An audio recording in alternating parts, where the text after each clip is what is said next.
एक बार की बात है, एक संत महापुरुष श्री जगन्नाथ जी के समक्ष कथा कह रहे थे। कथा इतनी मधुर, रसपूर्ण और भाव विभोर थी कि बड़ी संख्या में श्रद्धालु एकत्र हो गए। स्वयं महाप्रभु श्री जगन्नाथ जी भी कथा सुनने हेतु उपस्थित थे। कथा चल ही रही थी कि तभी एक भक्त एक भाव विभोर कीर्तनिया श्री नाम संकीर्तन करता हुआ वहां पहुंचा। वह भक्त हृदय से उछलता कूदता, नाचता गाता हुआ आ रहा था। वह न तो यह देख रहा था कि उसके पांव कहां पड़ रहे हैं, न यह कि वह किसके बीच से गुजर रहा है। वह तो केवल नाम, भाव और प्रेम में लीन था। कथा का गंभीर प्रसंग चल रहा था। कुछ श्रोताओं को उसकी आवाज खटक गई। उन्होंने उसे डांटते हुए बाहर कर दिया। अरे बाहर जा, तू कथा सुनने नहीं दे रहा।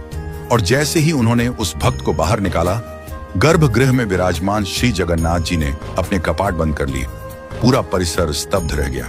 घबराकर सबने महाप्रभु से प्रार्थना की, प्रभु यह क्या हुआ?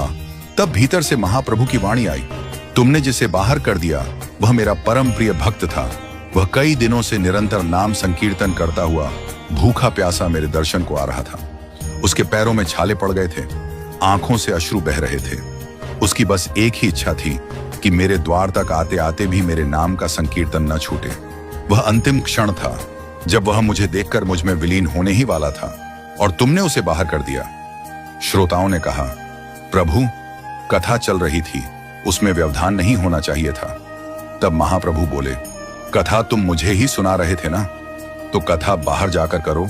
मैं यहाँ केवल कीर्तन सुनना चाहता हूँ। कथा जहाँ होती है मैं वहां उपस्थित हो जाता हूँ, पर यहाँ कौन किस भाव से आया है ये मैं भली भांति जानता हूँ।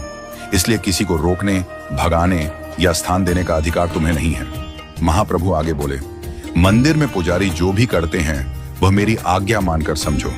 वह अगर किसी को डांटे, किसी से पैसे मांगे, तो सोचो मैं तुम्हारा अनहितकारी धन निकलवा रहा हूँ। तीर्थ में यदि कोई तुमसे पैसे मांगे तो समझो ठाकुर जी तुम्हें कुछ त्यागने का अवसर दे रहे हैं। ऐसे धन का त्याग तुरंत कर दो।